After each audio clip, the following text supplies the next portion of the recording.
It was one of the largest projects in the history of mankind. The Third Reich's bomb-proof factories. Germany's Wunderwaffen were to bring death and destruction to its enemies. Gigantic underground plants would have kept the supply chain running for the Wehrmacht. Armaments Minister Albert Speer had devised the monstrous plan for his Führer. Today, only few may set foot in the remnants of the mammoth project. Hundreds of millions of Reichsmarks were spent in order to hollow out entire mountains. Production plants for weapons essential to the war effort were to be built in underground tunnel systems. Hundreds of thousands of slave laborers had to toil for the ambitious plans of the Nazis. The number of those who lost their lives is uncertain. Up until the last day of the war, work in the tunnels went on feverishly. Yet how close had the Nazis come to accomplishing their outrageous project?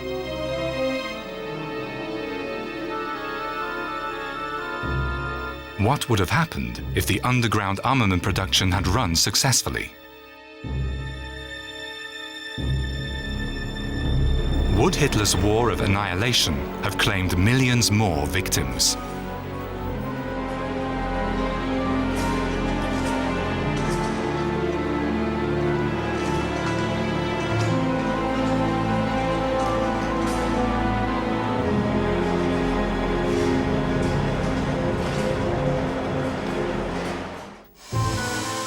A slope close to the Bavarian town of Oberammergau.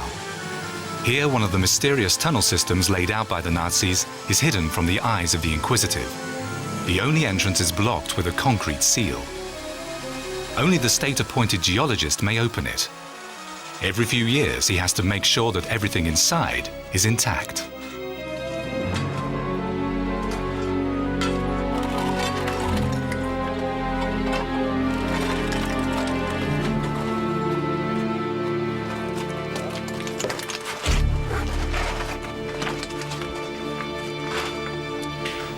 Heinz Rabe is responsible for about 20 subterranean tunnel systems in southern and eastern Germany.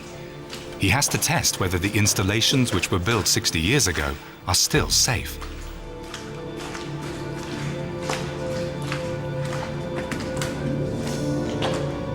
After the end of the war, the Americans went into the tunnels in Oberammergau and searched through everything. Since then, the tunnels have stood empty. The wooden lining is rotten, and stones may come loose from the roof at any time. During the war, the plant belonged to Messerschmitt AG. It served as a bomb-proof production and development plant for the aircraft construction. According to the plans, there were 3 or 4 portals. We've opened one. The others were all blasted at the end of the war. Here we have 2 parallel tunnels of about 80 or 90 meters in length, connected by cross-sections. They were used as bomb-proof production plants.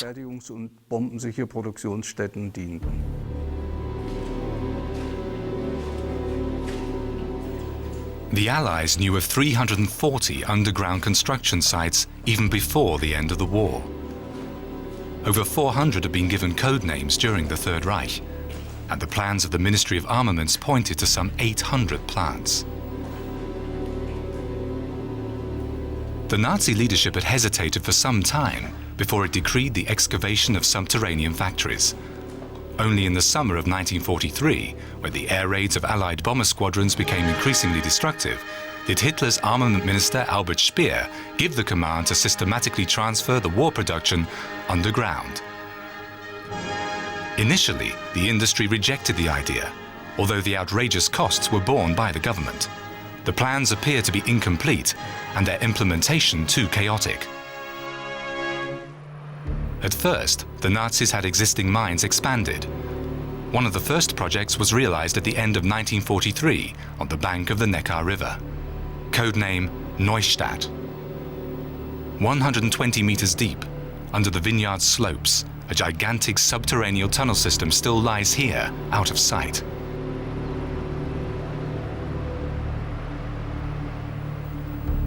Initially, the mines in Neckarzimmern had been extracting gypsum for over 150 years. During World War I, they housed a dynamite factory, and from 1937, they were used to store ammunition. Whether the workers' latrines date from World War II is uncertain, as this tunnel system is one of the few that are still in use. The Iron Gate opens into a subterranean town.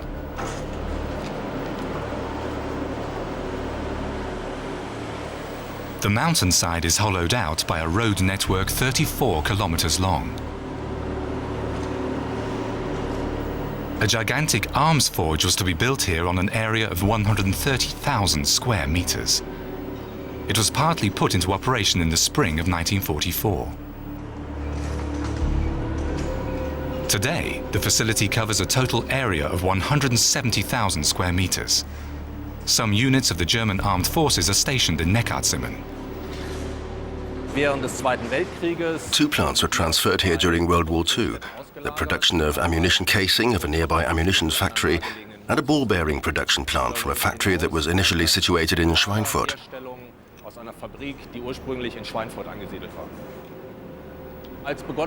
When the army began to expand this installation in 1957, Europe was in the political crisis of the Cold War. Because of the threat of possible confrontation, facilities were sought that would also be nuclear bomb-proof in order to be able to store high-grade valuable parts and to continue the necessary repairs even under aggravated conditions of war. Entsprechende Instandsetzungsarbeiten weitergeführt werden können, auch unter den verschärften Bedingungen eines hier stattfindenden Krieges. 720 people work underground here, providing supplies and repair parts for the army.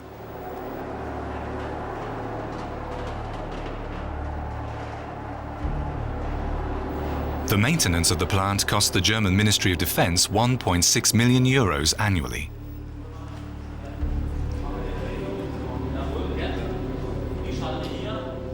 Our job these days in this underground facility is to repair and store for safekeeping sensitive materials, particularly materials which are worth being guarded. The greatest advantage here is that we have special climatic conditions, in variable air temperature and humidity, so that there is little effort involved in preserving and packaging. Sodass wir also einen sehr geringen Aufwand in der Bereich Konservierung und Verpackung haben. In addition, because of the few access points and ventilation shafts, the plant is also very easy to guard, so the number of guards necessary is comparably small for this gigantic installation. Diese sehr großdimensionierte Anlage vergleichsweise gering ist.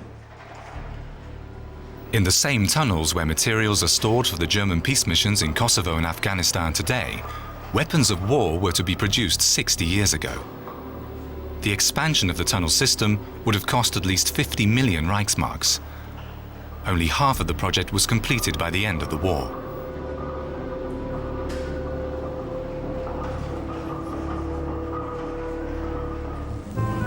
The ball-bearing factories in Schweinfurt in particular were the target of the Allied bomber raids. In spite of heavy losses, the Americans succeeded in razing the factories to the ground. Their main goal, however, namely to paralyze the production of supplies for Hitler's Wehrmacht, was not achieved at that stage.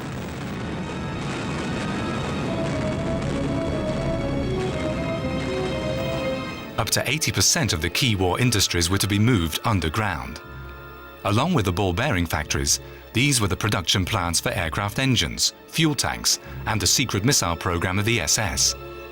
Only about 20% of these projects were put into operation.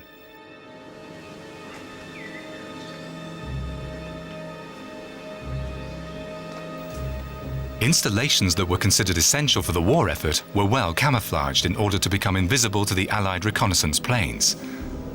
For instance, the gigantic fuel tanks of Nazi Germany were bunkered underground from as early as the mid-1930s. One such tank near Bremen is still in operation over 60 years later.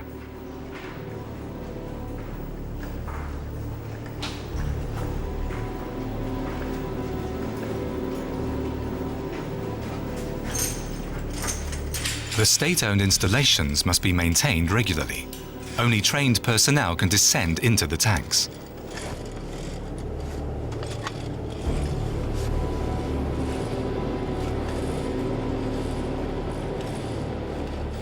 Each of the 80 gigantic tanks holds 4,000 cubic meters of fuel. They're made of 12mm thick shipbuilding steel, with a 1-meter thick concrete jacket.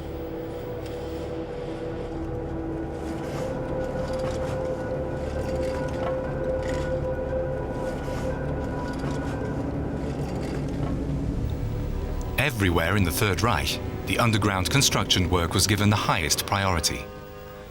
Die Absicht der Feinde, durch planmäßigen und massierten Bombenwurf die deutsche Rüstung zu zerschlagen, ist gescheitert.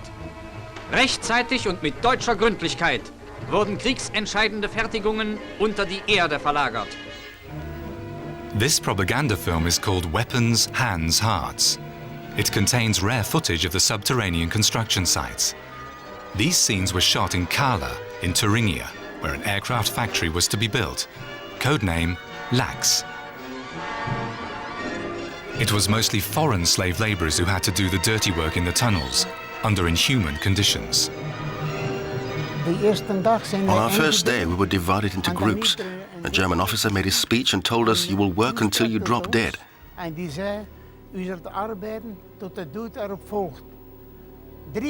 3 people had to drill holes in the tunnels, another 3 shoveled, and 1 took out the full tippers.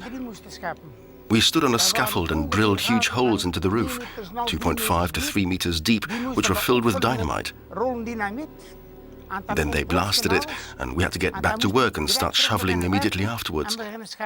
We could not even see one another in all the dust and gases, but they were merciless. We had to carry on.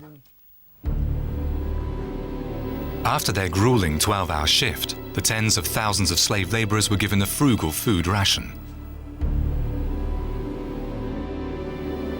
At the beginning of February 1945, even 14 to 16-year-olds were assigned to Kala in order to help with the construction.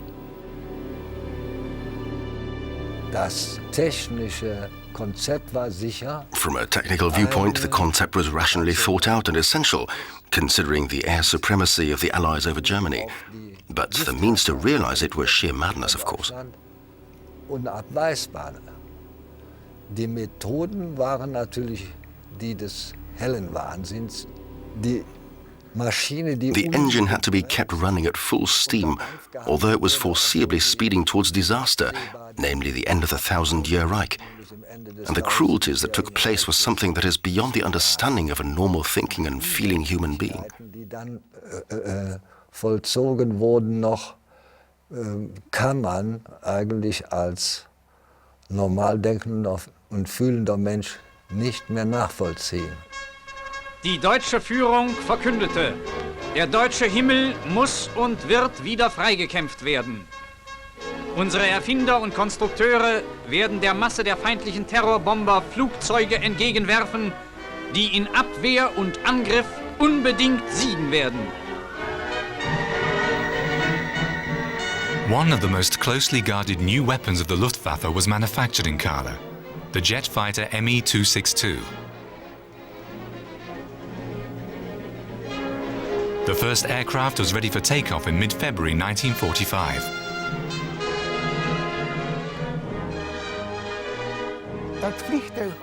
The jet fighter looked like a fish. It was ultra-modern, very slim and presumably very fast. We'd heard some rumors that the plan was to build 1,200 fighters here every month. We just couldn't believe that. But it happened before our eyes. We were all terrified because it was obvious that if the war lasted any longer, we would not survive.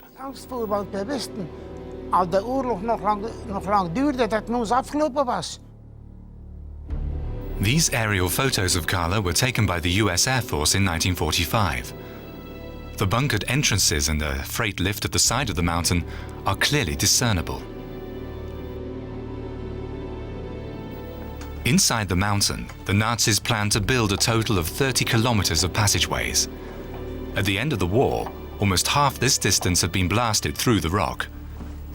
The tunnels that were not lined led into the actual heart of the plant. 4 gigantic subterranean halls covering 27,000 square meters, where the manufacturing was to take place.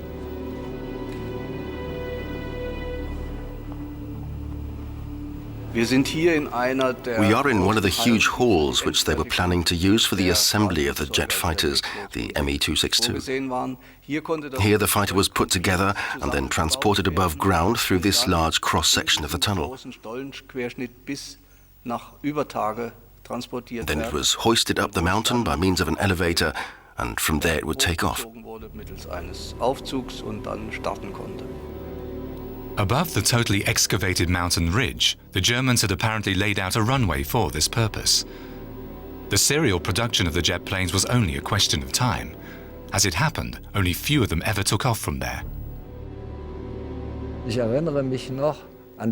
I remember 2 takeoffs of Me-262s. We were working outside and were able to see the sloping elevator as well as what was happening above ground.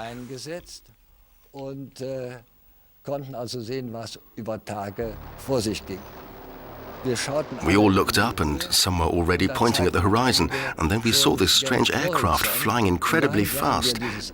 One could really say that the Me-262 was another wonder weapon. The Nazi leadership had placed great hopes on the potential of the new wonder weapon.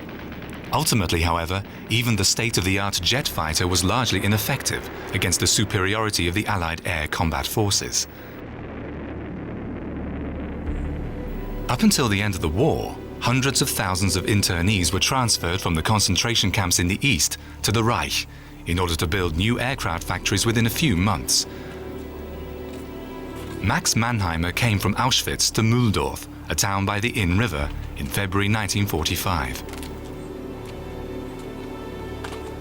We knew that a subterranean factory was to be built there, and we also knew that the reason for that was because the armament plants above ground were all being bombed. They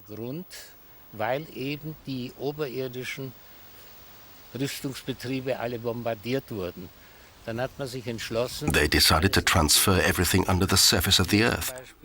Here, for example, there should have been 3 stories underground and 3 stories above. To me, it seemed like ancient Egypt and the building of the pyramids. A lot of people running back and forth, driven by overseers, because it was a project that had to be finished very quickly.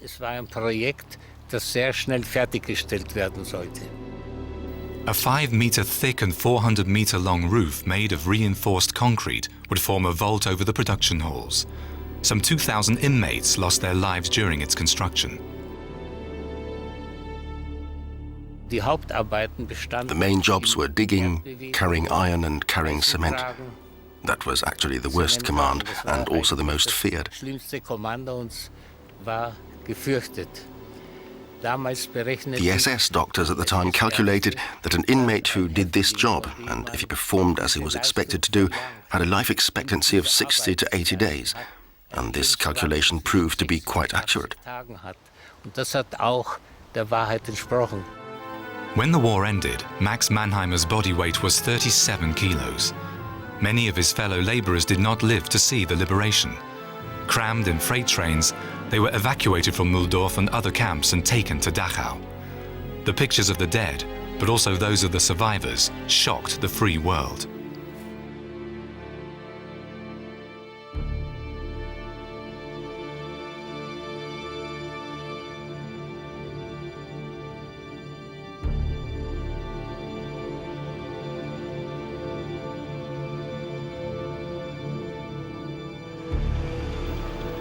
In a forest northeast of Nuremberg, there is another hidden portal to a tunnel, usually sealed by a concrete wall.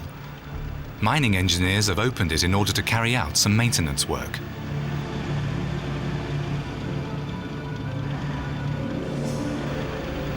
The Doggerwerk near Hersbruck is one of the biggest subterranean constructions built by the Nazis. Even today, the people in the surrounding villages in the Franconian Alb do not know how large the mysterious tunnel system in the mountain really is. The tunnels were lined in parts, but evidently never used.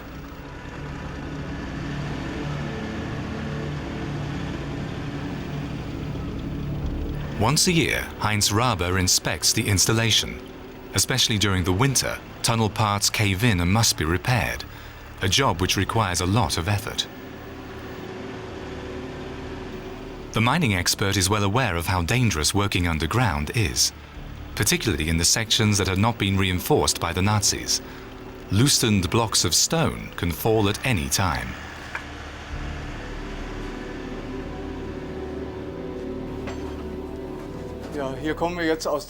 We're now leaving the lined tunnel sections and entering the unlined ones. As you can see here, it's all sandstone without support, and the greatest risk is that piles of sandstone come loose from the roof and fall and cause depressions that can reach as far as and be seen from above ground.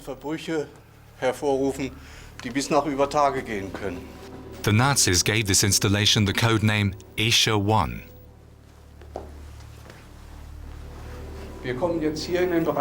We're now coming into a heading to the point where this tunnel should have been driven forward. You can see here that the boreholes for blasting, these black dots, had already been made. And if you're lucky, you can also find explosive cartridges in the boreholes next to the drill rods, like this one here, which is an original, that are still embedded in the stone.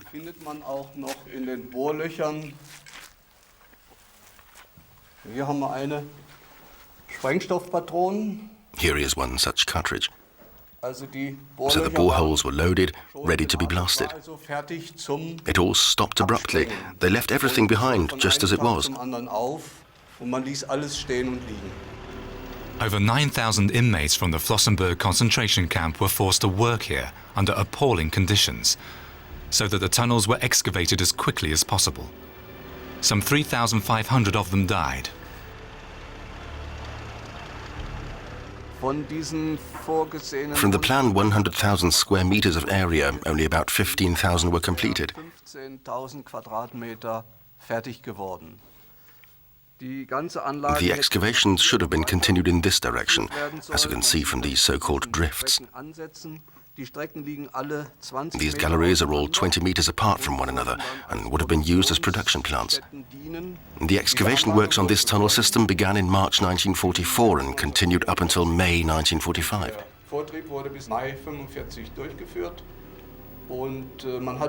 Approximately 7.5 kilometers of tunnels were dug, and parts of them, about 10%, had already been lined with concrete, while the rest is still unsupported.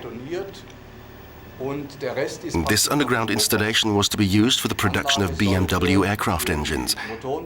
And the aim was to transfer the manufacturing plant from above ground to a bomb-proof underground site.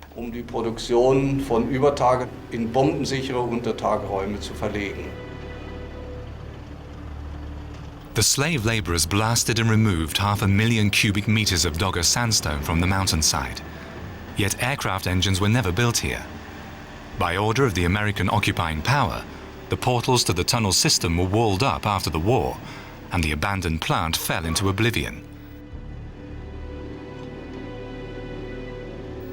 Every now and again, former concentration camp inmates come here in order to commemorate their murdered companions.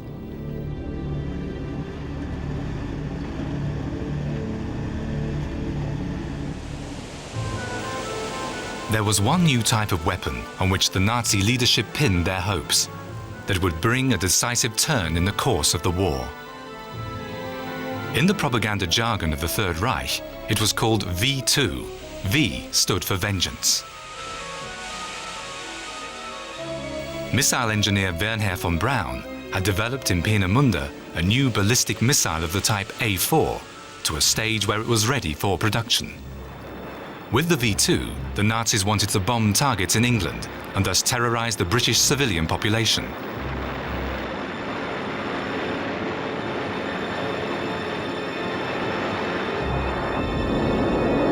Despite numerous unsuccessful launch attempts, the V2 was operational in the summer of 1944.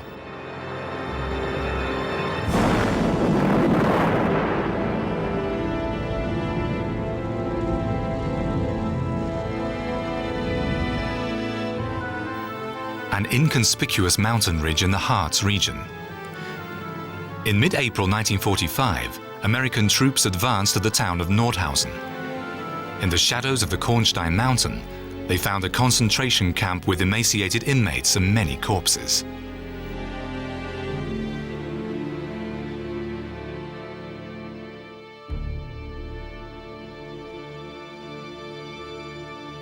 Here, survivors of the Mittelbau-Dora camp report to their liberators details of mysterious tunnels in the mountain and a top-secret missile factory where they had to work as slave laborers of the SS.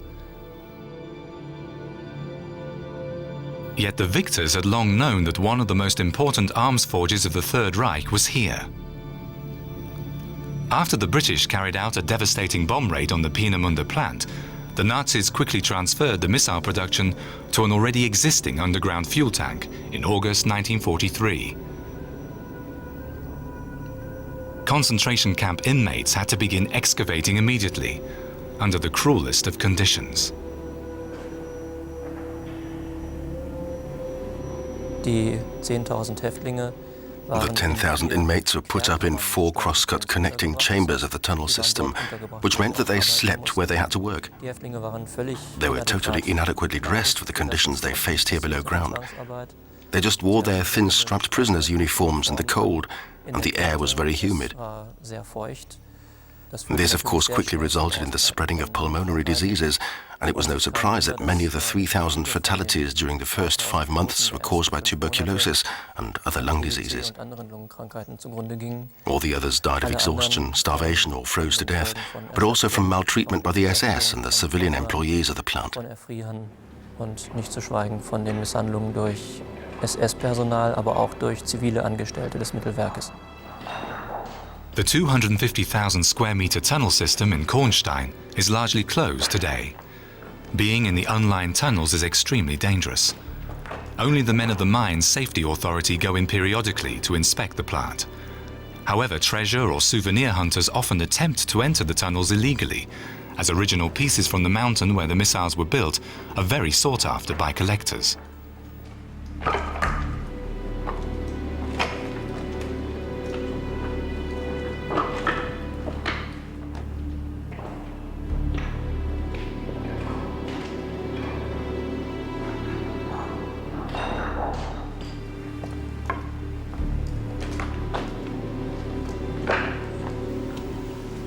Peter Wolf was brought to Mittelbau-Dora from Auschwitz.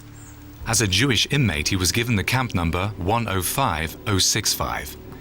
His memories are so dreadful that he does not want to enter the tunnels again. We were inmates in the camp at Nordhausen. A train took us every morning and drove us to the tunnels. We were considered the death commando, and people called us that too. Working outside was somewhat easier, if you can use that word, compared to inside, because inside one was under constant SS supervision, and people were beaten all the time.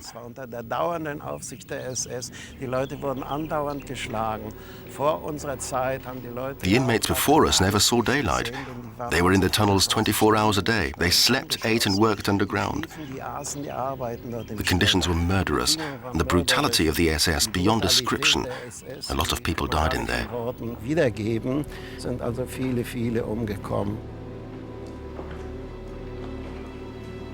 These memories demonstrate the unspeakable suffering of the slave laborers. Today, the interior of the mountain is still littered with debris. It's almost unimaginable that an entire factory was once in operation here.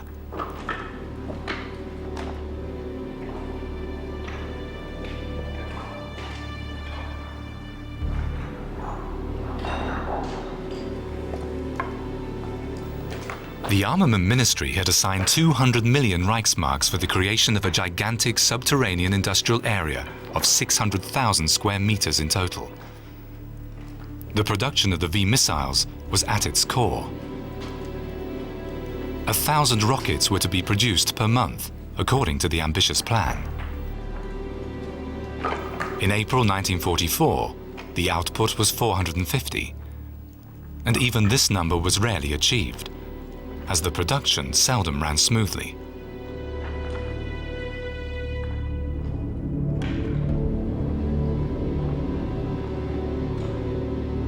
Es war keine normale Fabrik It was not an ordinary factory, in the sense that the product which was being manufactured was not ready to go into mass production. Almost on a daily basis, Peenemünde, the development plant of the A4 missile, would send orders to alter the production process, and these modifications were then adapted into production here. As a result, more than half of the rockets produced were not fully operational. nicht funktionsbereit waren. Rare color pictures taken by Hitler's cameraman Walter Frenz.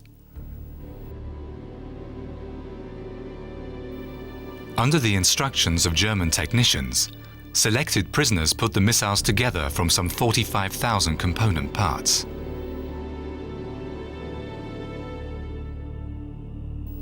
The assembled V2s were taken to Tunnel 41 for the final inspection.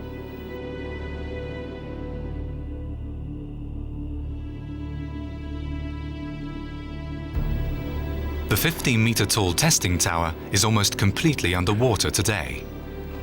From here, the missiles were loaded onto freight trains and transported to the launching sites in northern Germany and occupied Holland. After the end of the war, first the British and then the Americans collected everything that could be of use from the plant. Then the Soviets came and took whatever was left. Yet in Tunnel 29, relics of the underground missile production can still be found. Jet engines and other parts rust away in the water.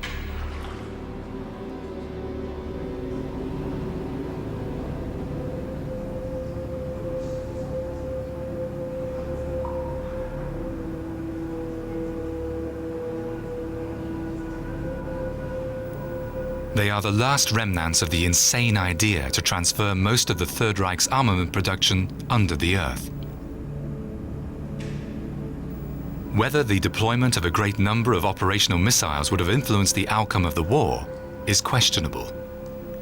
In Kornstein, however, their production plant was almost unassailable.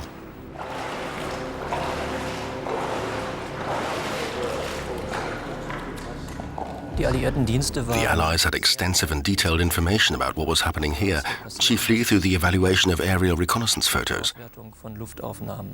For example, they'd located and knew exactly where the ventilation shafts were in Kornstein, and they thought long and hard about whether they could drop phosphorus or other incendiary bombs into the shafts in order to bombard the underground factory and render it obsolete. Die Untertageanlage zu bombardieren und unbrauchbar zu machen. US Army footage from April 12, 1945. The whole horror of the Mittelbau-Dora concentration camp revealed itself to the liberators after a British bomb raid had heavily damaged the Bulka death camp. This was where the emaciated SS slaves were brought to die. Annihilation through work.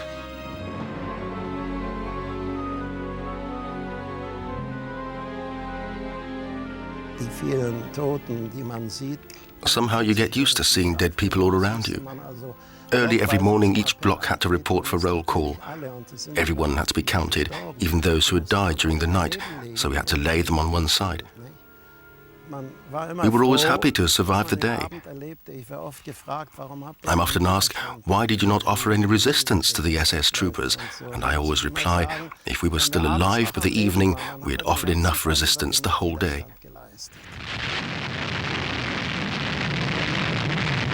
Wir bringen die ersten Aufnahmen von V2 auf ihrem Flug nach England. Sie wurden aus Gründen der Geheimhaltung aus größerer Entfernung gemacht und geben nur einen schwachen Begriff vom wirklichen Größenverhältnis der V2.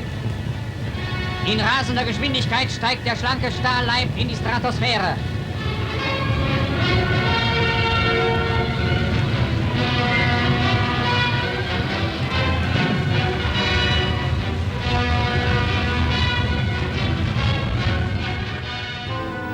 The chief destination of the destructive weapon was London. On September 7, 1944, the first V2 struck at the heart of the British capital.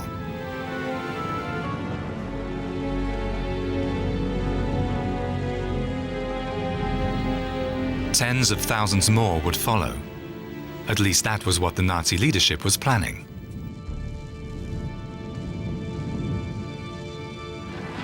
Propaganda Minister Joseph Goebbels gloated. The first successful strikes of V2 missiles were unscrupulously exploited on the home front. Ich habe damals nach den schweren Angriffen auf die Reichshauptstadt in Berlin erklärt, es wird die Stunde kommen, wo wir das den Engländern heimzahlen werden.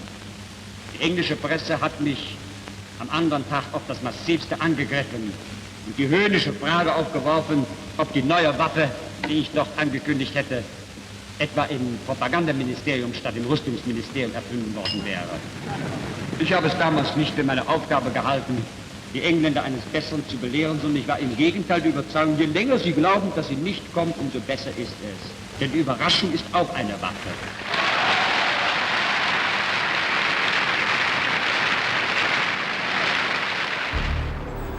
Initially, the Nazi leaders had planned to launch the V missiles from gigantic launching bunkers.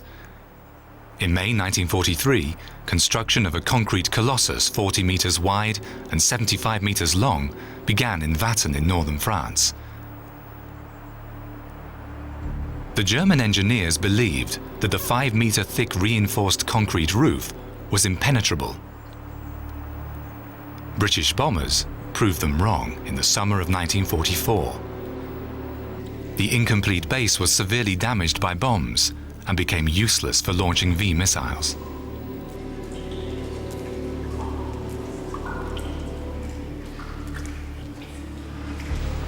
The interior of the mammoth installation was converted after the raid and was used for the production of fuel.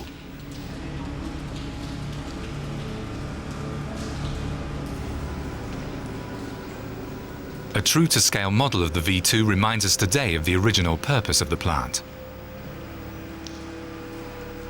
From the Wehrmacht's viewpoint, the destruction of Vatten was a tactical error on the part of the Allies, as the bombing led to new launch possibilities being considered. The missiles, according to the plans supported by Professor von Braun, should be launched from a number of mobile ramps. These easily camouflaged launching sites could not be identified in time by the enemy. It would be difficult for Allied bomber pilots to locate and destroy such targets.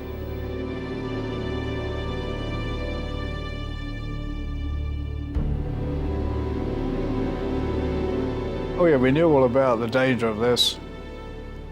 The V2s, especially when they started coming, they used to blow those off from France and they would come down somewhere in England. This is rather pretty horrifying, really.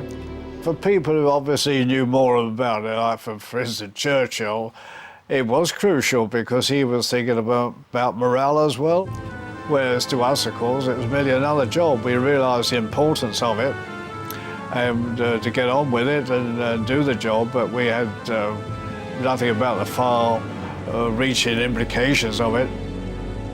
The 617th Squadron of the Royal Air Force, also called the Dam Busters, was put into action every time British intelligence had identified military point targets, such as the launching sites of V-rockets. In the northern French town of Wizerne stands perhaps the most spectacular subterranean bunker built by the Nazis. From here, the vengeance weapons would be launched in great numbers. The locals call the gigantic roof construction la coupole, the dome. Inside, the missiles would be fitted with warheads in an assembly line style of production. According to the plans of the Nazis, the operational missiles would then be transported to a former quarry and be launched immediately. The storage capacity was 500 missiles. Starting from an old quarry, thousands of slave laborers had to blast open kilometers of tunnels into the mountain under inhuman conditions.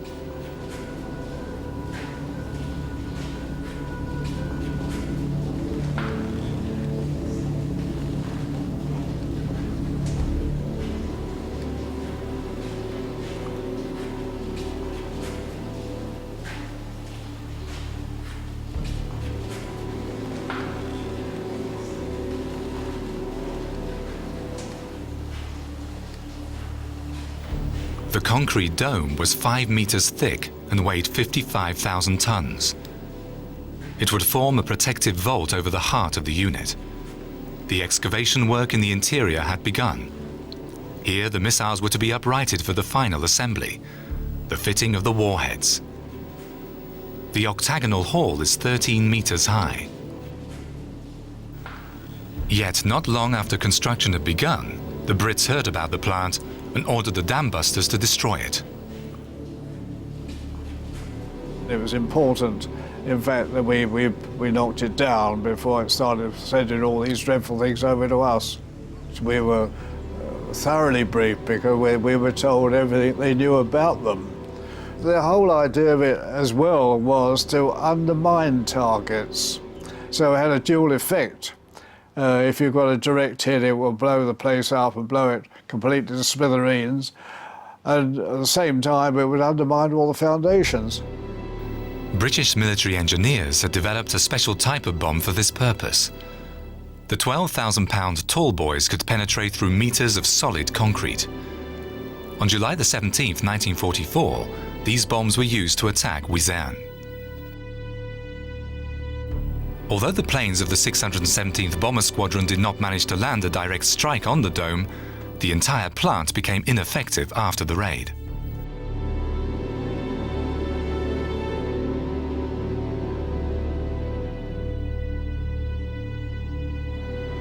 Well, we get the information because the photo aeroplanes came back.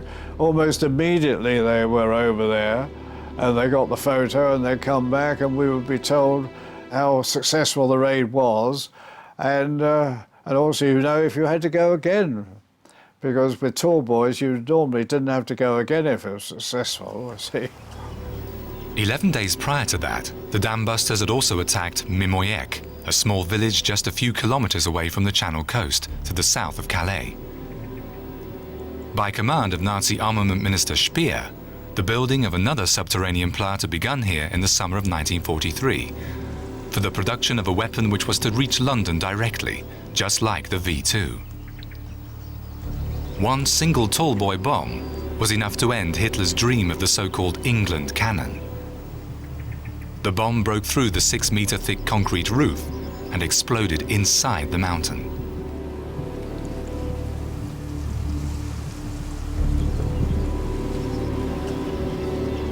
Slave laborers had blasted 100-meter-long shafts diagonally into the mountain to accommodate entire batteries of new high-pressure pumps. These cannons, also called V3 or Busy Lizzies, were supposed to fire shells to distances of up to 200 kilometers. It's not clear which kind of shells the England cannon was to fire at a speed of 1 kilometer per second.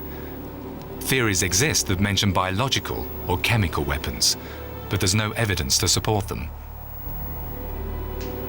After the successful bombing raid, the installation was useless but not completely destroyed. Today, a few of the 60-year-old tunnels are still accessible.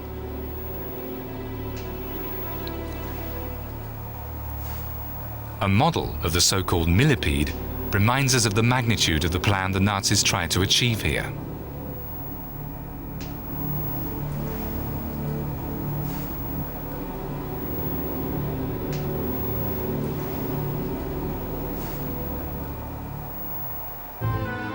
The threat for England had obviously been so great, the British Prime Minister Winston Churchill concerned himself with Mimoyek for 8 months after the liberation of France.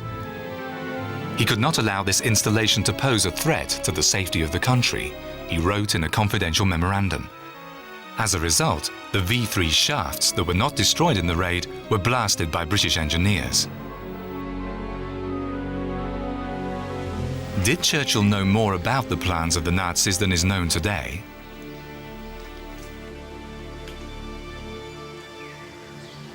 An obsolete railway track leads into no man's land.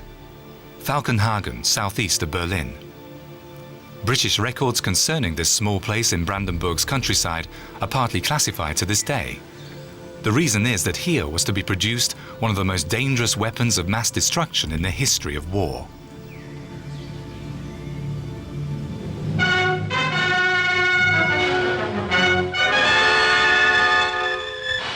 Unter Gas verstehen wir jene Erzeugnisse der chemischen Industrie, die als chemische Kampfstoffe bei Kampfhandlungen eingesetzt werden können, mit dem Ziel, auf den Gegner einzuwirken und ihn kampfunfähig zu machen.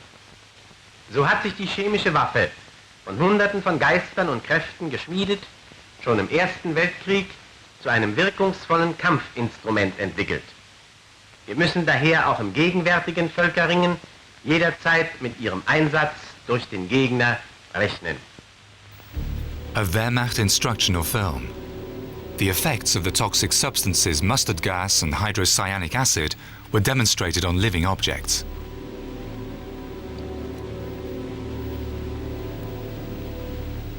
Great Britain, the United States and the Soviet Union stockpiled large amounts of these warfare agents during the Second World War.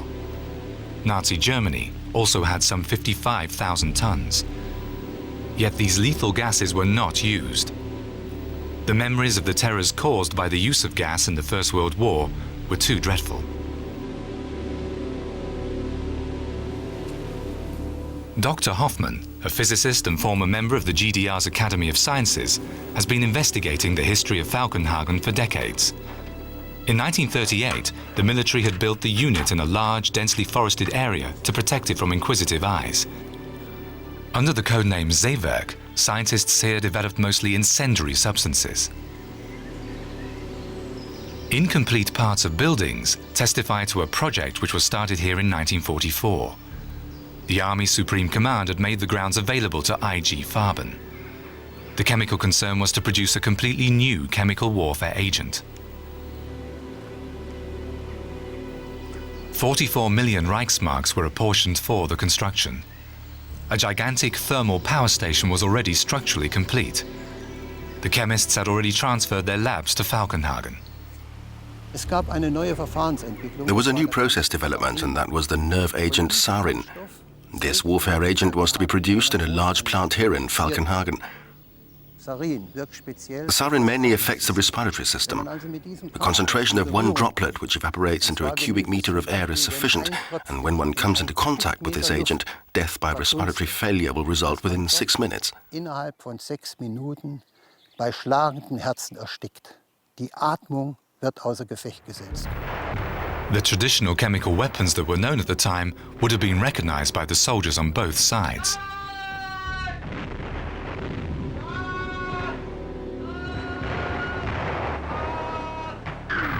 The use of protective gas masks was practiced over and over again. Sarin, however, was different. One could neither see it, nor smell or taste it. With sarin, death came with no warning. It's said that Hitler had forbidden the use of gas because he'd almost lost his eyesight after a gas attack during the First World War. At the same time, however, he personally ordered the production of sarin. Would he have had the nerve to use this new weapon if it had been available? With a month's production of sarin, the Nazis would have been able to eradicate the population of a city as large as London. When the Red Army reached the borders of the Third Reich at the beginning of 1945, the German chemists in Falkenhagen packed up their equipment and left. Nothing should give the victors any clues about their plans. Sarin was never produced here.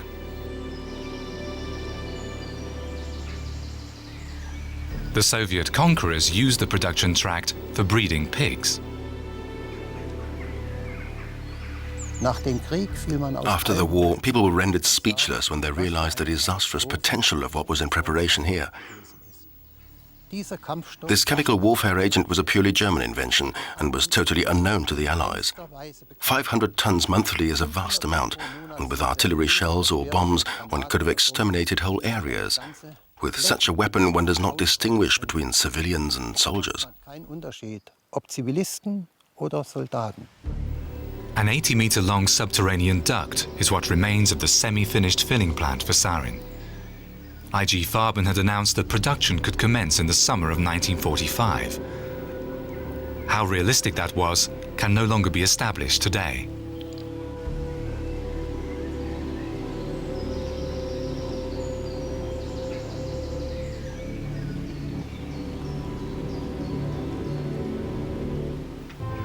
American tank units advancing into Austria in early May 1945. The sorry remains of the Wehrmacht had surrendered to the superiority of the Allies and become prisoners of war. Footage from the end of the war near Salzburg, filmed by a cameraman of the US Army.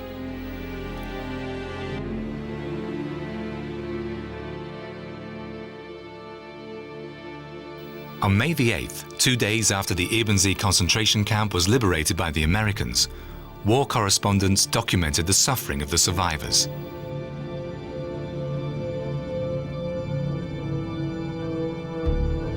Concentration camp inmates and slave laborers from Ebensee had been toiling in an SS secret tunnel system close to the camp, codename Cement. Today, a diesel locomotive drives into the mountain once a day in order to remove the lime that is mined there. 60 years ago, the Nazis expropriated the family business and gave it to the SS for the production of the most spectacular new development in the field of military engineering. The plant was never put into operation. However, especially in the former Tunnel A, the initial purpose can still be identified.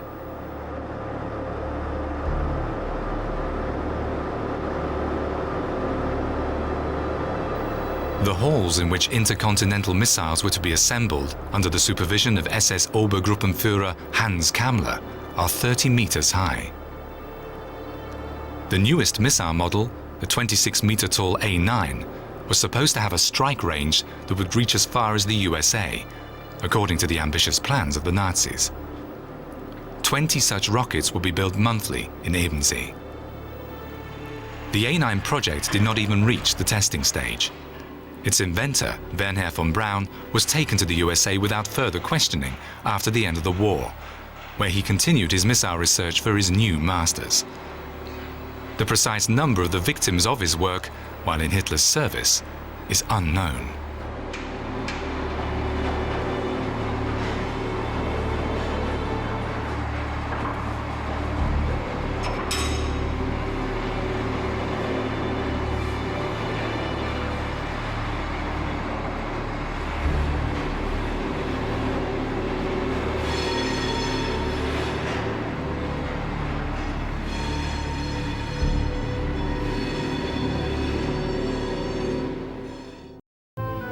At the end of World War II, the victors found gigantic, unfinished systems of tunnels all over Nazi Germany. It's said that the existence of some of them was unknown even to Hitler.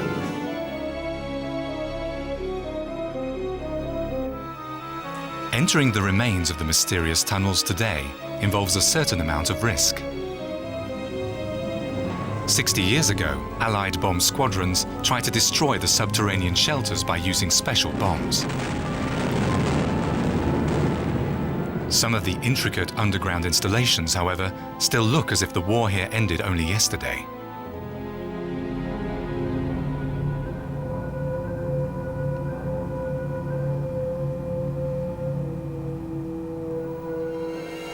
The insane construction project collapsed, together with the Third Reich and its dictator. A bomb-proof headquarters was also being built in Hitler's mountain hideout at Obersalzberg. To this day, the structure has not been explored in its entirety. All that remains from the Berghof are the catacombs. Allied bombs razed the dictator's chalet to the ground.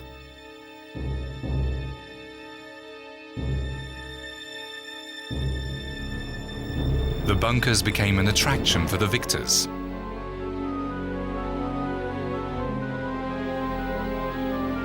This is where the dictator was supposed to survive the bombs and even the fall of his empire.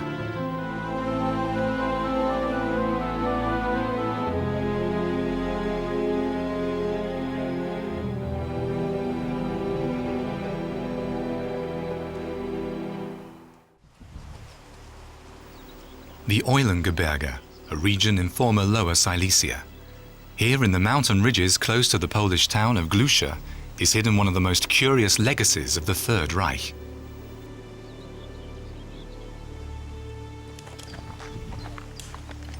Two amateur historians, a Pole and a German, made it their business to explore the peculiar subterranean facilities. Somewhere in the forest of the so-called Boozer's Heights, a mysterious chasm leads 48 meters deep into the earth. The experts believe it to be an unfinished elevator shaft.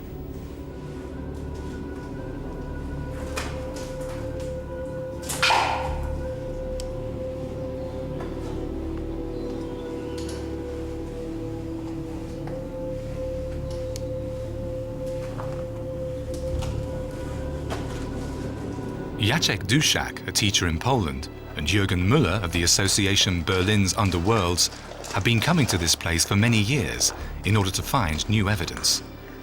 Not least the gigantic timber-lined hall proves that the Nazis were planning great things here.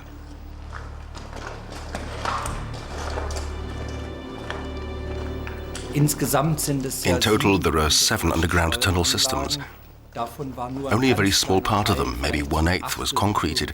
The rest are tunnels that are only partly supported with timber trunks and beams. Around 40,000 people were used as forced laborers in this entire area in the Eulengebirge. The temperature in the tunnels was about 8 degrees, and the laborers worked shifts of 10 or 12 hours a day. One can imagine that all this, along with a poor diet, caused many people to die. Dann können Sie sich vorstellen, dass bei schlechter Ernährung, dass es da sehr viele Tote gab. When the Soviets conquered Lower Silesia at the end of April 1945, they found the gigantic construction site abandoned. At first, they did not realize the sense or purpose of it.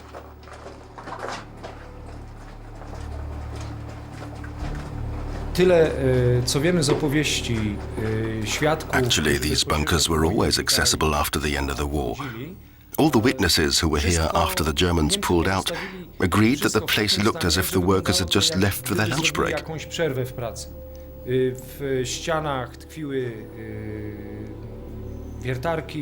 The drill rods were still in the walls, spades lay around everywhere, tippers and dump trucks were filled with rubble.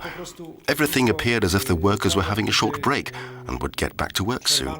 Czy zrobiono sobie przerwę na odpoczynek i za chwilę zjawią się robotnicy z powrotem i rozpoczną pracę. Concreted rooms for the guards and battlements for machine guns demonstrate the importance of the installation.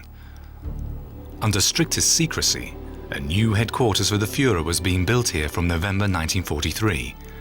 Codename Riese.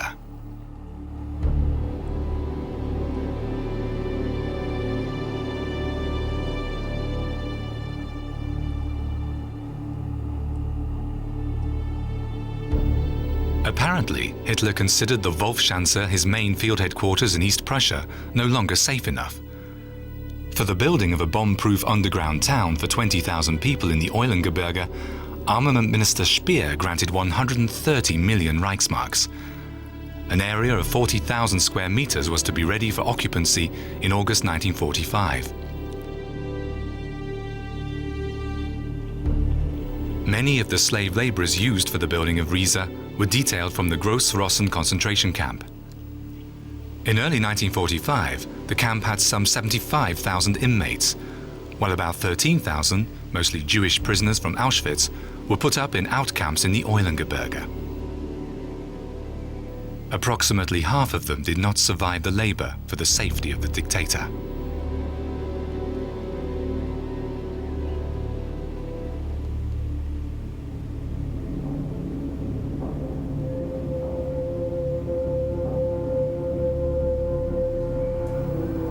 The slave laborers had dug 3 kilometers of tunnels into the Wolfsberg, the largest complex among the systems planned in the Eulengebirge.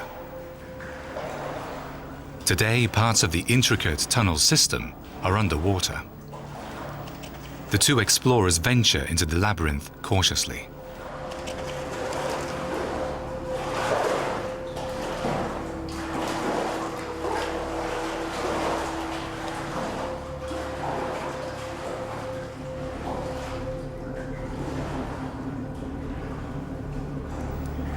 According to statements made by the site managers, about 55% of the planning stage was completed by November 1944. Excavations were to commence immediately. Exact assessments about the intended extent of the subterranean bunkers are not easy to make, as the original building plans for the Riese project disappeared after the end of the war.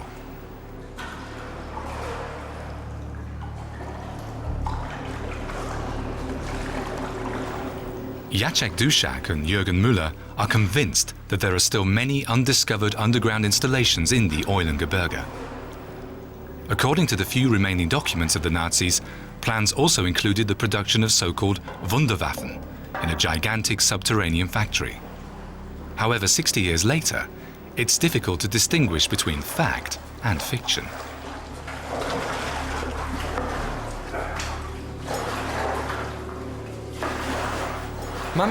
We have information that all prisoners were evacuated at the end of the war, except for some who were ordered to camouflage the installations. Apparently, they disappeared without a trace, and so did their supervisors. Of course, this is all unconfirmed information. The Nazis had plenty of time to camouflage the tunnels. It is very difficult today to find the sealed portals because they were filled in skillfully.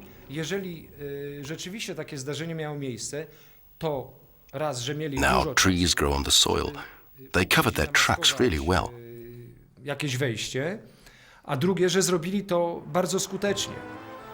Fürstenstein Castle near Waldenburg was once the residence of the princes of Pless.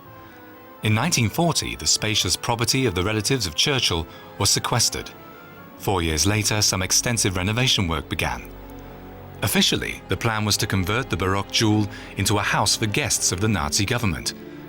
In reality, the castle was for Adolf Hitler and his minions.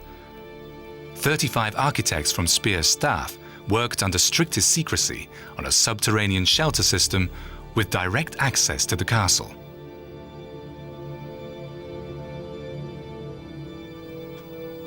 In case of an emergency, an elevator would take the Führer from his chambers 50 meters deep into the mountain. The dictator and his closest entourage were supposed to have 3,200 square meters of floor space.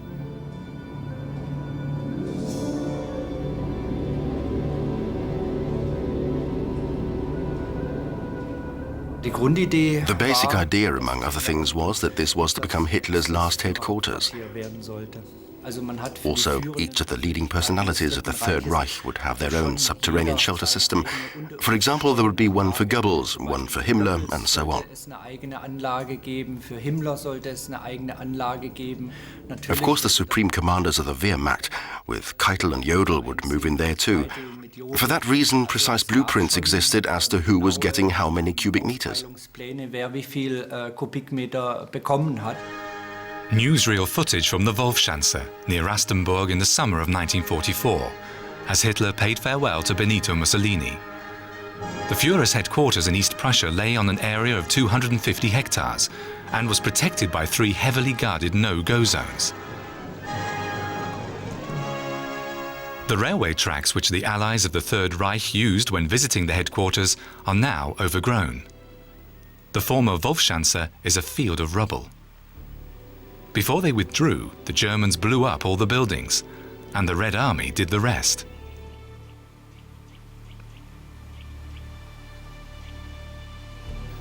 Hitler's private shelter is a bulky lump. In 1944, all important structures in the innermost no-go zone were vaulted by massive reinforced concrete domes. Rochus Misch had not been to Rastenburg since the end of 1944. He was a member of the Führer's escort commando, so he was almost always at Hitler's side in the Wolfschanze. Returning here after 60 years is completely different from how the dictator's former bodyguard had imagined it. It's difficult now for him to recognize anything in the ruins.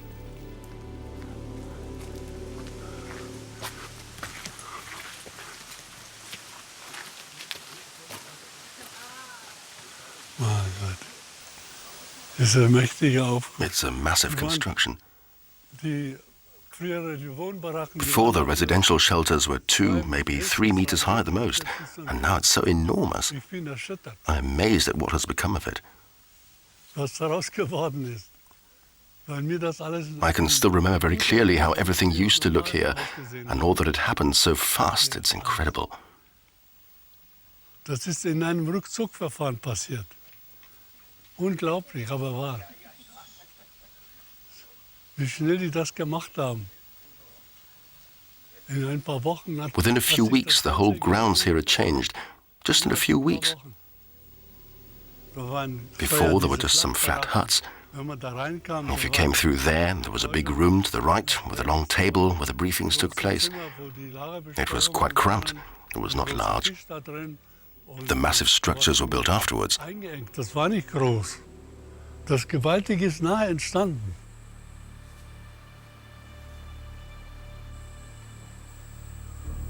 When Hitler came from Berchtesgaden with his retinue to his new headquarters in East Prussia in mid-July 1944, his private bunker was not yet finished, so the dictator stayed at the visitors' shelter.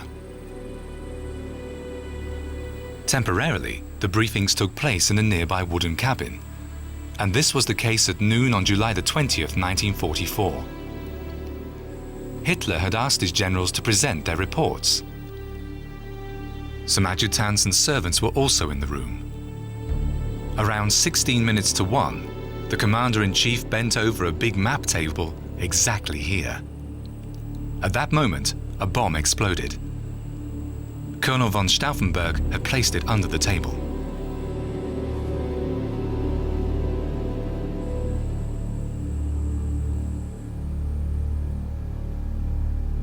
The explosion killed 4 and seriously injured 7. The cabin was almost completely destroyed. Hitler, protected from the heavy map table, suffered only minor injuries. The coup in Berlin failed on the same night.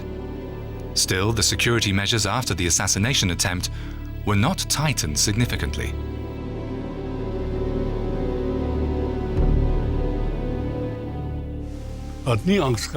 He was never visibly scared. We never noticed that he was afraid in any way. When someone called his attention to it for whatever reason, he would always say, "I'll be fine, nothing will happen to me." Also, there weren't any changes as such, nothing at all. Everything was just as it was, as in the days before the attempt. The 20th of July happened, and in the following days, everything went on as usual. There was a reception for Mussolini, and then there were some other receptions, as if nothing had happened at all. Only Hitler's closest aides knew the construction of a gigantic subterranean headquarters in Lower Silesia was in progress. He hoped that Riesa would be ready soon. In there, he would be safe from enemy paratroopers and Allied bomber squadrons.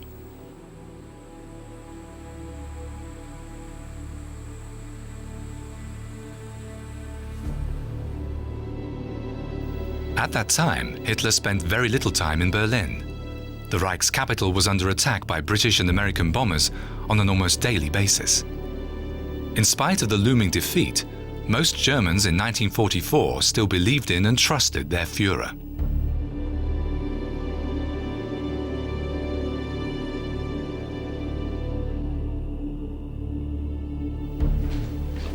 In order to boost the endurance of the population, air raid shelters have been constructed in all the major cities of Nazi Germany. What was probably the largest shelter has remained almost intact in Dortmund. The entrances are camouflaged, as the risk for uninvited guests would be far too great. Here we have a typical characteristic feature of air raid shelters. These gas locks are always equipped with a door buffer. One could create an overpressure in the installation, so if there was a gas attack outside, one could prevent the gas from penetrating into the shelters.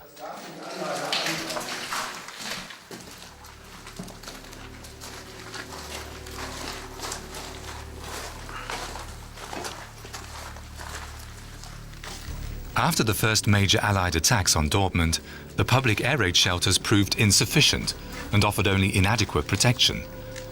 As a result, excavations began for a gigantic tunnel system under the city.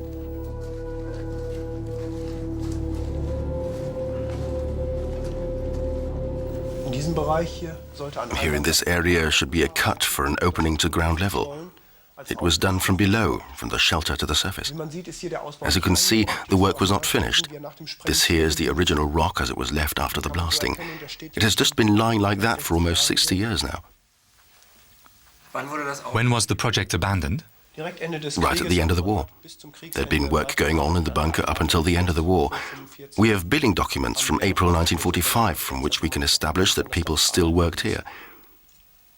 You can also see that some tools were left behind too. The building site was abandoned just as it is today.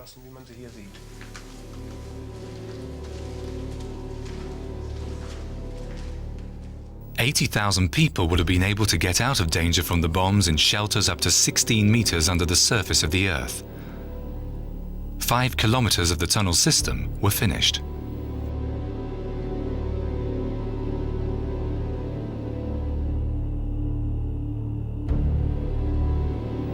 It's said that after the end of the war, criminals would sometimes escape from the police into this underworld.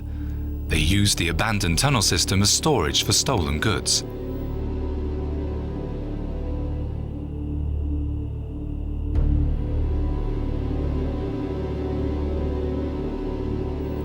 The shelters were never used.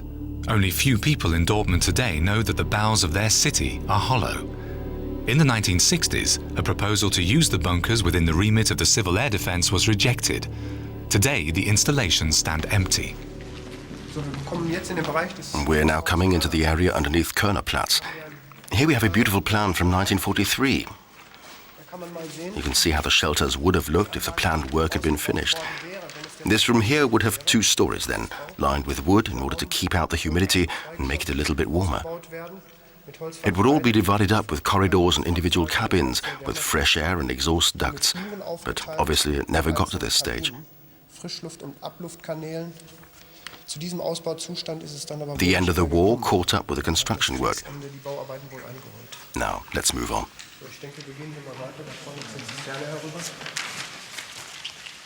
There are no plans for public use of the shelters. The state authorities see to it that the galleries do not cave in. Ein Querschnitt durch den Berliner Sonntag im 5. Kriegssommer. Newsreel footage from Berlin. The Nazi propaganda tried to persuade the people that there was some kind of normality in their everyday life. Yet the truth could not be withheld completely. Die Uniform beherrscht das Straßenbild. In dem durch Terrorangriffe mehrfach schwer heimgesuchten Berliner Zoo, der vor genau 100 Jahren eröffnet wurde.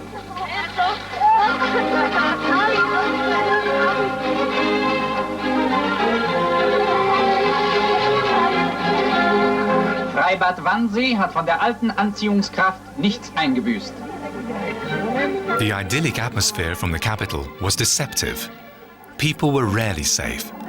Allied bombs fell on Berlin almost daily.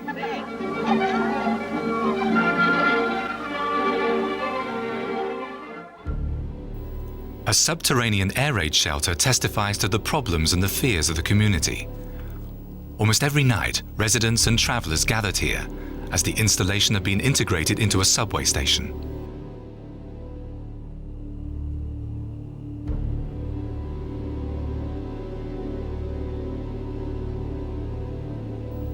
When the sirens wailed, people often had just a few minutes to reach the bomb-proof chambers.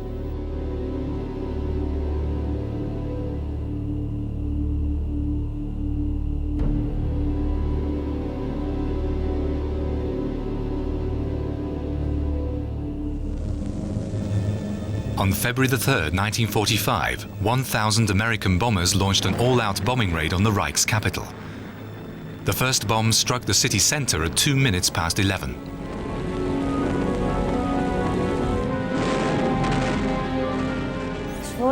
It suddenly became very, very quiet. One felt that something had hit the shelter, not because it was so loud, but because the noise was more like a thud. It was a very ominous moment and very frightening because one didn't really know whether the shelter would hold out.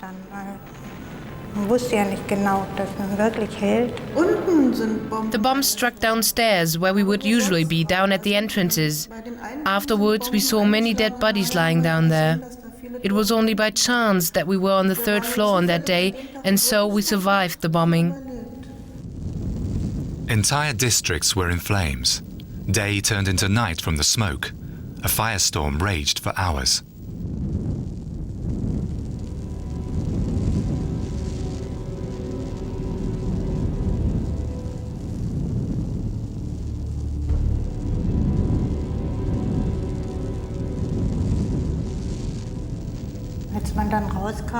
When we finally came out, I think we must have been sitting in there for 2 or 3 hours. I couldn't recognize anything. The whole area looked so different that I asked myself how our mother would find her way to our home. The kiosk was gone, everything was in flames, the street was like a fire tunnel. Many thousands died during this air raid on Berlin, the heaviest of the war. Hundreds of thousands became homeless.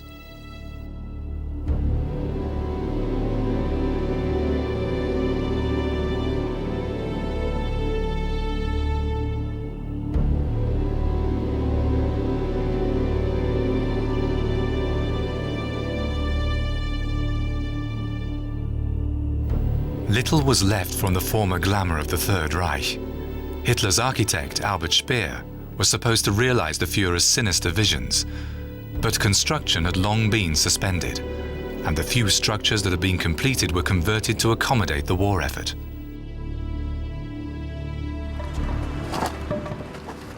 Somewhere in Berlin's zoo, the Tiergarten, can still be found the meticulously concealed entrance to a street tunnel of Hitler's world capital, Germania. Nobody has been in there for years.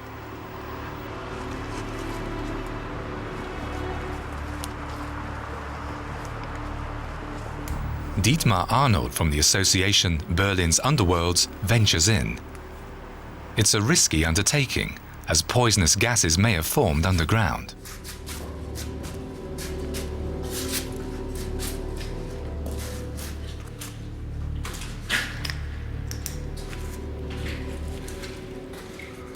We're now almost 9 meters under the Tiergarten in the western tunnel of the main junction.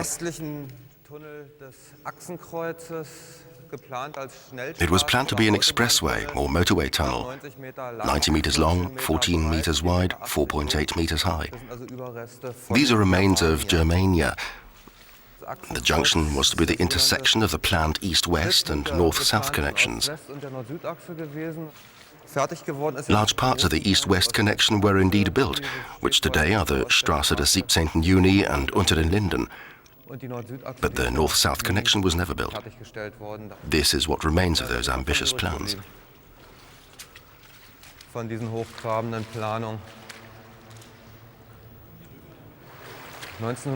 This tunnel was only rediscovered in 1967. The roof has been renovated, as you can see here. They worked out that it was cheaper to preserve the building than to fill it in.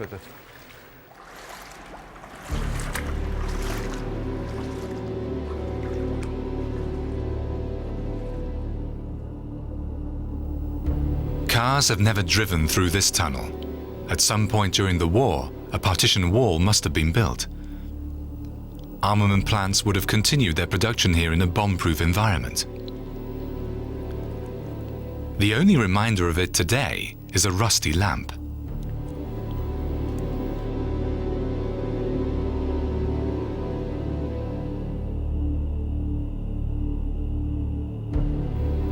At the far end of the tunnel, Dietmar Arnold has found proof that the tunnel was also used by Berlin's population as an air raid shelter during the bomb attacks.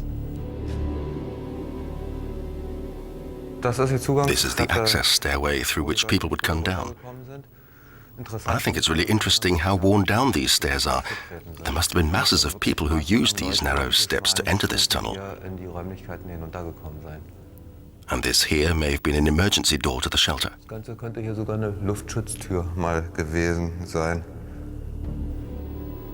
Propaganda Minister Joseph Goebbels was concerned that the unrelenting airstrikes could shake morale on the home front. His staff secretly filmed these scenes from Berlin on his behalf. The population never got to see such footage.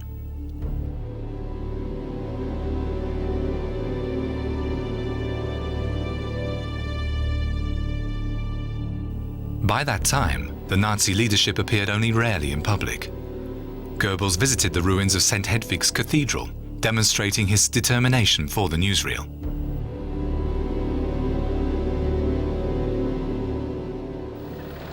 The minister had a private bunker under his official villa in the center of the government district. The rest of the installations were discovered accidentally during some construction work in 1998. Little is known about the interior furnishings of the shelters. Goebbels' diaries indicate that he and his family used the shelter often. Apparently, the chambers were not luxuriously furnished. Nevertheless, the propaganda minister was able to maintain constant contact with the outside world by means of modern telephone fittings.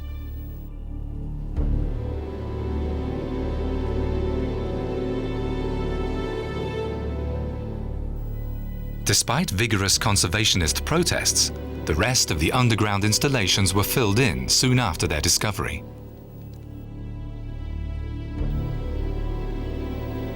A private film of the Goebbels family from 1943 shows how things may have looked down there.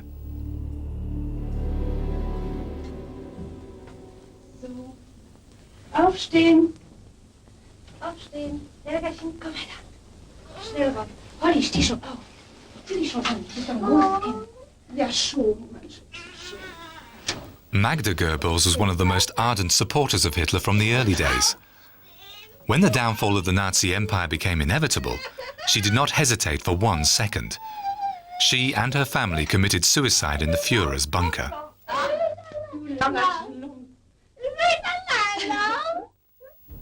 At the end of April 1945, the dictator barricaded himself in the bunker under the Chancellery in Berlin and waited for a miracle. Raucous Misch accompanied his Führer through this final act. Hitler's death dragged on from the 22nd to the 30th of April. It was postponed from one day to the next. Actually, Hitler wanted to put an end to it on the 22nd, after he had dismissed everyone. I will stay here, he said. I'm not leaving Berlin. But everyone else should go and leave him behind. He was ready to take his own life. But then the radio operator picked up a communication of the Western Allies that said the Germans absolutely must continue to defend Berlin for another 2 or 3 weeks. When Hitler was informed, he said they should have thought of it earlier. The war is lost now. Das hat man Hitler mitgeteilt und da hat Hitler gesagt, das hätte sich früher überlegen sollen, der Krieg ist doch verloren. On the afternoon of April the 30th, the dictator and his newly wedded wife, Eva Braun, retired to their underground chambers to commit suicide.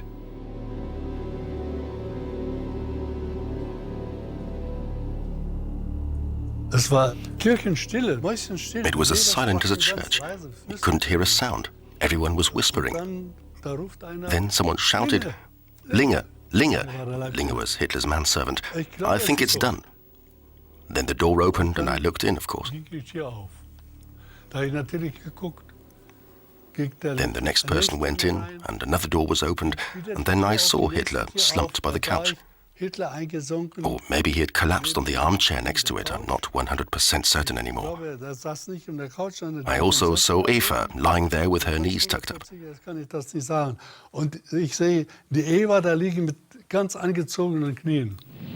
On the following day, the Red Army stormed into the center of Berlin.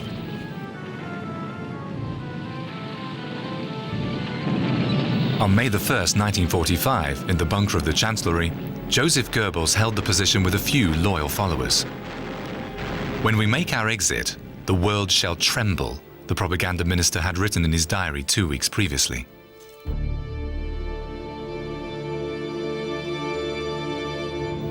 The victors of Berlin inspected the ruins of Hitler's center of power.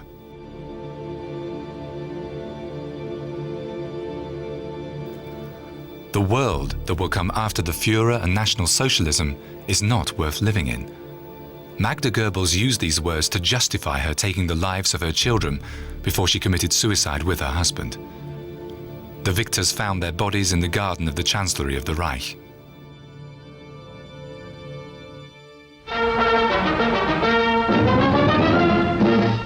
At Merkers, Germany, this salt mine holds one of the strangest secrets of the war. A secret that was to deal Germany a crushing financial blow during the last days of the conflict. Here, GIs uncovered a fabulous hoard of jewelry, silver, currency, bullion, and art treasures. Much of it the accumulated loot of 5 years of war. Practically every museum in Europe is represented in these masterpieces, which include Raphael's, Rembrandt's, Van Dyck's, and many other great masters' works, buried now 1,200 feet below the ground in what the Nazis considered a safe hiding place and a bomb-proof shelter. The tunnels of the former potassium mines in Kaiserode crisscross large areas of southern Thuringia. Over the course of decades, miners have dug hundreds of kilometers on several levels through the saline soil. The complex system of tunnels resembles a maze.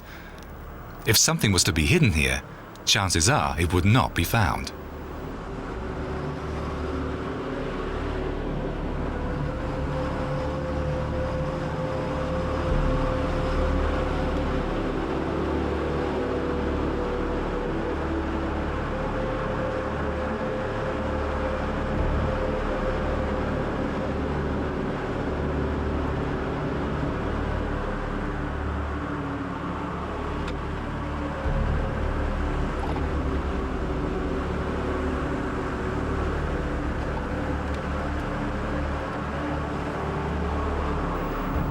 After the demise of East Germany, hardly any salt has been mined around the village of Merkers. The mine owners are hoping for greater profits from tourism. The history of the incredible discovery of the treasure in 1945 is supposed to fire the visitor's imagination. Maybe something could still be hidden here. The story of the spectacular deposits has been accurately reconstructed. In February and March 1945, this stretch of tunnel we are covering now was used as storage for the gold and monetary reserves of Nazi Germany. After the devastating air raid on Berlin, according to the records, Walter Funk, the president of the Reichsbank at the time, decided to move the gold reserves to a safe place.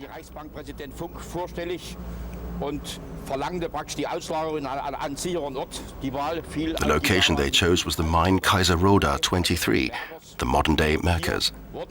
By the beginning of March, the reserves had been transported by freight trains and stored here.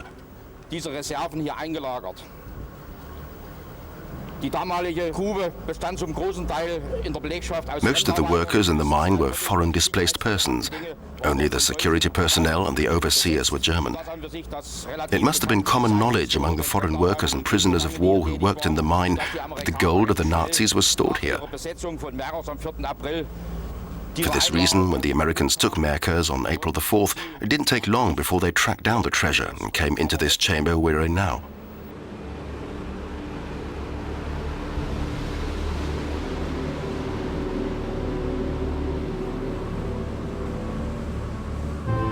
American financial and art experts immediately began to examine the treasure. It was quickly established that the hoard constituted the gold and monetary reserves of the Third Reich, as well as the art collections of Berlin's museums. Few stolen cultural assets were found here. At a later point, the Allies found many of the art treasures the Nazis had looted from all over Europe in some other mines in the south of Germany and Austria. Some valuable items are still missing today. Little by little, the Allied armies occupied all of Nazi Germany. On April the 22nd, 1945, American and French army units took Stuttgart. The remaining German troops did not defend the city and capitulated to the Allied supremacy.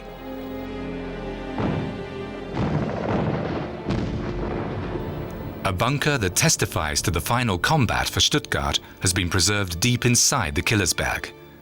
It appears that the Wehrmacht leaders in Stuttgart coordinated their pointless mission from this command post. Communication officers received commands that never reached most of the soldiers above.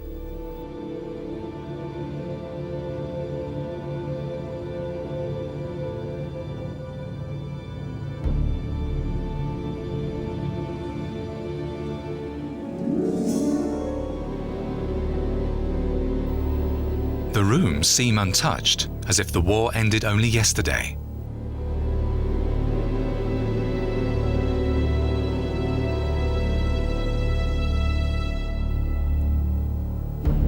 The safe appears to have been opened by force.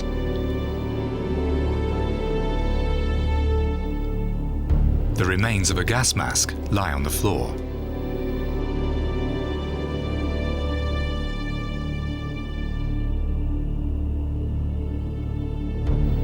The door to the police office is riddled with bullet holes. Did a last exchange of fire with the henchmen of the regime take place here?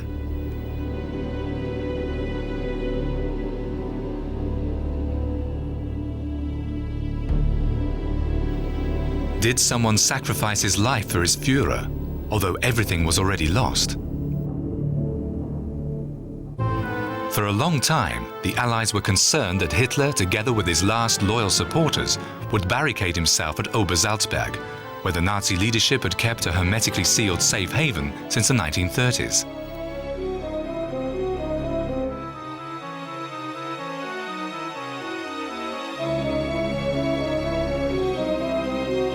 During the war, the Führer and his retinue had often come to Berchtesgaden, and whenever Hitler stayed up here, he was always heavily guarded by security forces and SS troopers.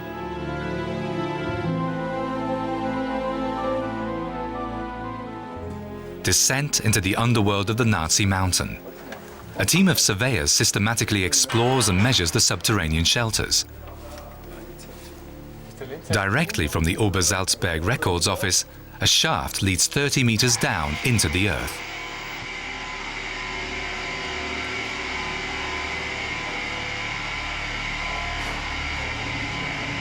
Nobody knows exactly what is hidden down there. The wooden staircase collapsed decades ago.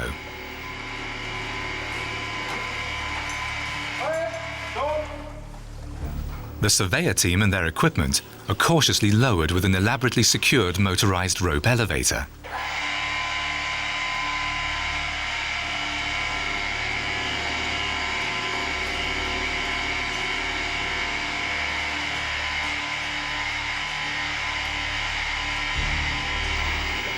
At the bottom of the shaft, the experts expect to find the entrance to a half-finished SS shelter.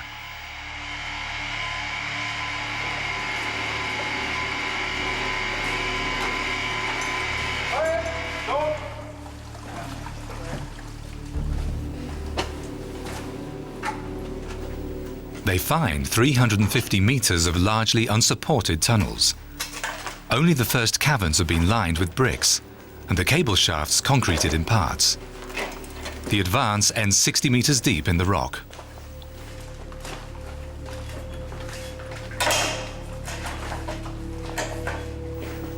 Florian Bayerl is one of the most knowledgeable experts as far as Obersalzberg is concerned. He's been investigating its history since his youth and has also interviewed many witnesses of the time. Bayerl knows that the interior of the Brown Mountain looks like a burrow. The system of tunnels and bunkers is almost 6 kilometers long, and apparently even bigger installations were planned. Here, people worked 3 shifts a day until just before the end of the war.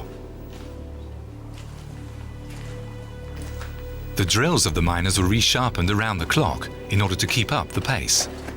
The workforce was so large that people often stood in each other's way. Moreover, those who wanted to shirk the Sunday shift risked a confrontation with the site manager and the security troops. This is actually the last unexplored and unregistered section of the Obersalzberg bunkers. It's an SS shelter that was laid out at an enormous depth, far under the existing tunnels. Due to this long shaft, which was built under here, it was not accessible. But now digital surveying technology has enabled us for the first time to form a precise and complete picture of all the subterranean installations under the Obersalzberg. When you study the records of the Obersalzberg Council regarding the tunnel structures and fuse them with the testimonies of witnesses of that time, you come to the conclusion that this whole tunneled area was intended to be protection shelters for approximately 400 SS troopers. At the same time, however, these gigantic halls that we discovered here today were designed to be large ammunition depots for the defense of what we presume was an Alpine fortress. Also, the readings show that the shelter structures of Hitler's Berghof begin no more than 10 meters away. Was the SS also supposed to be deployed underground for the Führer's defense?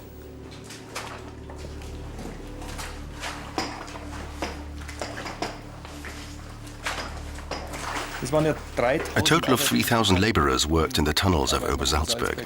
When you look at this section here, you can see different stages of development, from the unlined crumbly rock that is still predominant here to the semi-finished final stage of construction, as we can see around us here, with the drain tiles.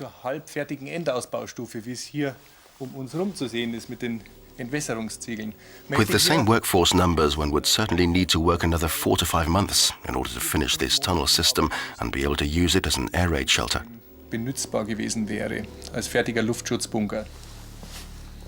It was Hitler's notorious secretary, Martin Bormann, who directed the construction of the subterranean air raid shelter installations at Obersalzberg. Bormann had a spacious bunker constructed for his large family too. Today, it may be entered only with a special permit.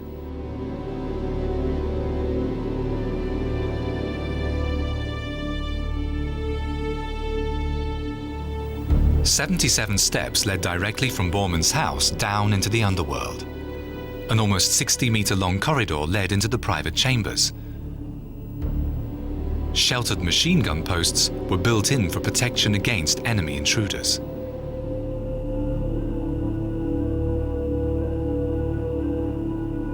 The entire Obersalzberg shelter complex was completely autonomous as far as supplies were concerned.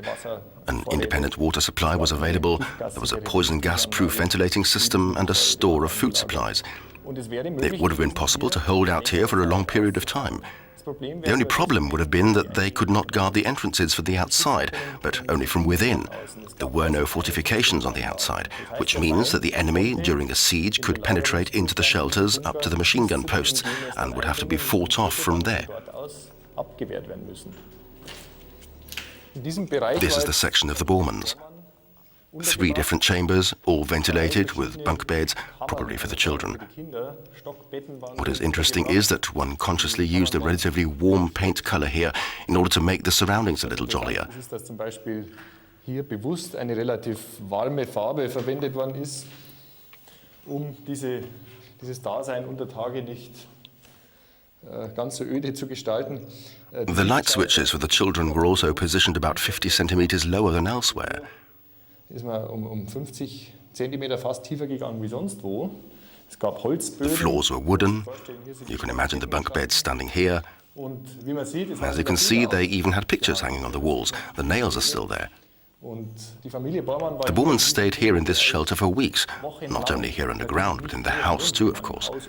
The danger from enemy bombers was quite extreme at the end of 1943, so the Bormans had made themselves a home here. Und die Familie Bormann hat sich also richtig eingerichtet hier unten. Bormann's safe was removed by the Americans at the end of the war. The outline is still recognizable. A communications control room equipped with state-of-the-art devices received the latest radio messages and announcements from the front.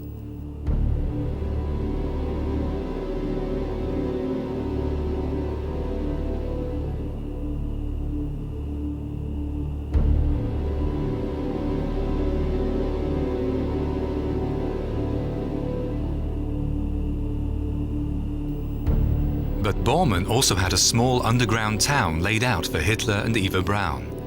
The entire entourage of the dictator would have been able to get out of danger from the Allied bomb attacks under the Berghof. At the beginning of April 1945, supplies were unloaded and stored in the shelters. Even Allied intelligence assumed that the dictator was already at Obersalzberg. The false security of Berchtesgaden, from where so much of the world's tragedy was planned and directed, was shattered in April by a force of Allied heavy bombers. Arriving at daybreak, they attacked Hitler's notorious mountain hideout and the chalet in the valley below with 12,000-pound bombs fused for deep penetration. The SS barracks nearby also received accurate attention.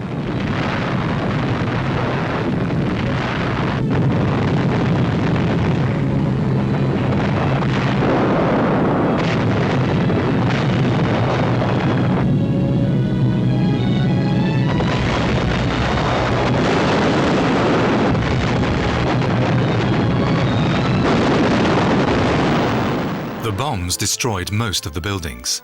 The Berghof became uninhabitable. The sorry remains of Hitler's royal retinue survived in the bunkers. Then came the Americans. US Commander General Omar Bradley went to visit Obersalzberg. The demolished Berghof became a sightseeing attraction for the victors.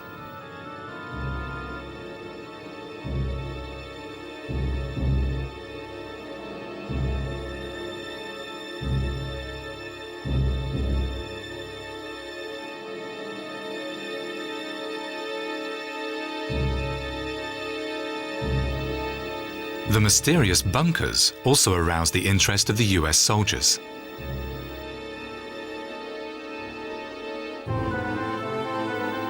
The camera crew of the US Army captured a GI entering the Führer's bunker with curiosity. In the 1,800 square meters of shelters, Hitler and his last followers could have held out for weeks.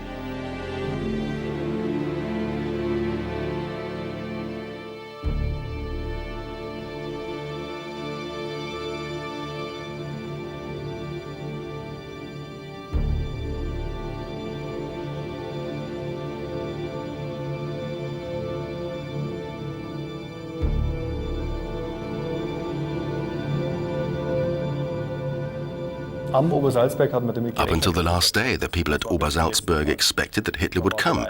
Everything was prepared, the shelters were all furnished and ready as far as possible, and the vanguard from the Chancellery of the Reich in Berlin was already there. Therefore, one can say that if Hitler had come here, the war might have lasted a bit longer. From here, he would have been able, at least logistically, to control and direct whatever was left of his Reich at that time. Den Trümmerhaufen, der noch übrig war zu dem Zeitpunkt, weiter zu lenken und leiten. When the radio reported Hitler's death on May 1st, 1945, the security staff at Obersalzberg began to loot the remaining possessions of their Führer.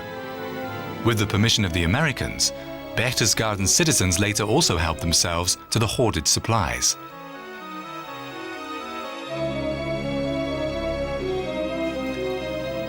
Hitler's private archives had been set on fire by one of his adjutants before the Americans found them.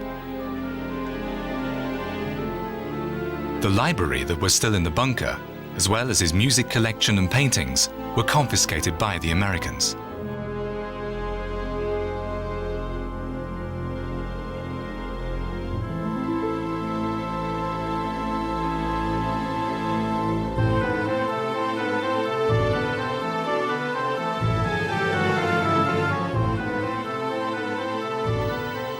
It appears that unauthorized people gained access to Eva Braun's bedroom after the end of the war and staged wild parties. The cavern had been completed and was ready for occupancy by April 1945.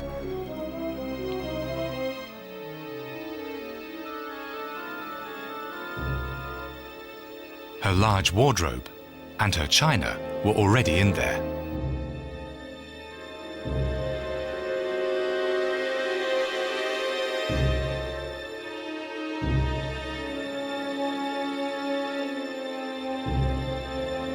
Upon the express wishes of the Führer's lover, a bathroom with a tub had been installed especially for her. Today, there's not much left to see. The chambers stand empty, and yet illicit treasure hunters often break in and search through the puzzling maze of bunkers.